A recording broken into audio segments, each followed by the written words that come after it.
Welcome back to the channel. I just picked up this 2020 Mercedes Sprinter van. It's the 170 wheelbase, high roof, has a turbocharged 6-cylinder diesel engine. The only bad thing, it was really long, way longer than the ProMaster I had. I had to actually move this fence back here 2 feet back so I could fit in the parking spot. This is the inside. Got a really nice interior on the Mercedes compared to the Dodge. Big LCD screen, way more comfortable seats, and it drives way better than the Dodge. And it has a diesel engine, which is my first diesel vehicle, but it's supposed to get really, really good fuel mileage, so should be cool. It should come out nice. Super weird having a brand new van after having a finished van. How when there's no insulation inside, you can just hear every little rattle in the road. Once you finish all the insulation and close all the walls, the van's like so quiet, and it actually feels stiffer too if you're using the spray foam insulation, because it gives some rigidity when you're driving. So I'm excited to get started and quieten this thing down a bit. Day one, time to start working. So I think what I'm gonna do first, I'm gonna remove all these panels. I'm pretty much just gonna throw them away. I don't really have any use for them, and I don't have the patience to try and sell them. That came with this flooring also, which I'm not gonna use, but I am gonna use it as a template. So that'll save me a lot of time. And I found this 1x4, actual 1x4 from Home Depot, because typically a 1x4 is 3/4 by 3 or 3.5 or something like that. This is actually 1 inch by 4 inch, so I'm going to rip these in half to be 1 inch by 2 inch, and then the 1 inch here should line up perfectly with my 1 inch insulation, foam board insulation. So I'm gonna start putting in the subfloor today after I get all these panels off. Start removing this stuff too. Sprinter is kind of quite a bit different than the ProMaster. The walls are much closer to straight. There's not a bunch of things bowing out like you see in the ProMaster. And the main difference though is it's not as wide.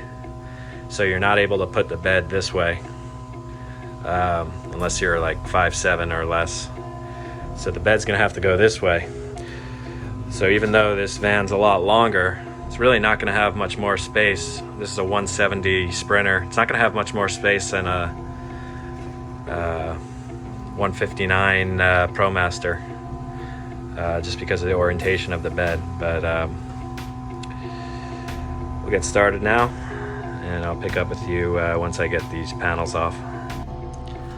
This wire turned out to be a lot more work than I was thinking. From the factory, it just comes run in front of all these beams, and unlike the ProMaster, there's not like a channel going all the way through, so it's most of the way. You can hide it behind here, but then here and over here,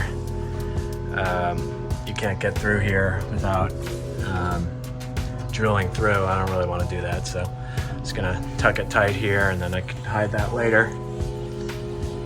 And I had to take the taillights off so I can unplug everything. So I've got everything unplugged, removed, and just gonna try to run the wires a little more neatly, and then put the taillights back on. So I'll just have to deal with it in these few spots where it comes out, but I should be able to hide that later. All the paneling's removed, and I'm ready to get started. I've got all the 1x2s ripped down, and removed the flooring from the factory. It's actually really high quality plywood. It's really stiff. So once I get all the framing in, I'm gonna see if I can use the factory floor, see if it's strong enough.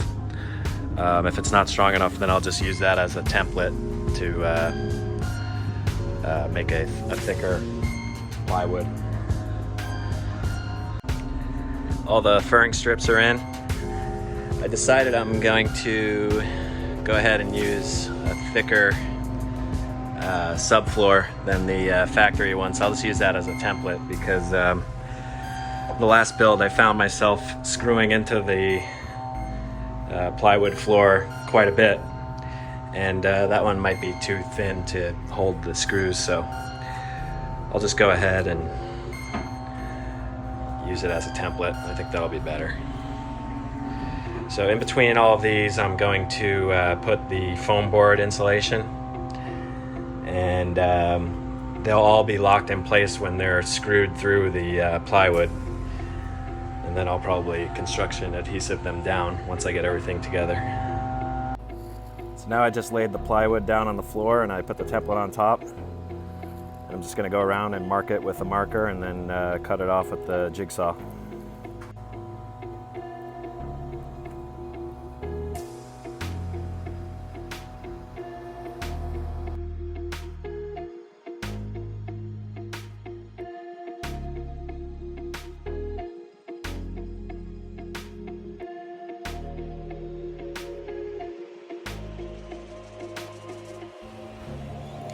I've got all the wood floors in place, everything fits perfectly. And then I'm going to use this foam board insulation here. But I always like to make sure the floor is in place and fits perfectly before I put the foam insulation in, because it's hard to walk on it once you have the insulation in. So I get the subfloor cut perfectly, then I'll remove it, we'll put the insulation in, and then we can screw the plywood down, finish it off. All the foam insulation's cut and in place.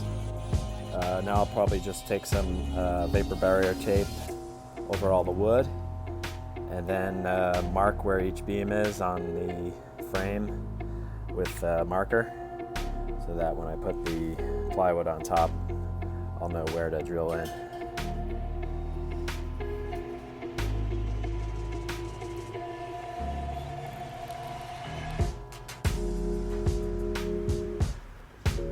That's it, wood floor is all in, subfloor finished. Looks pretty good.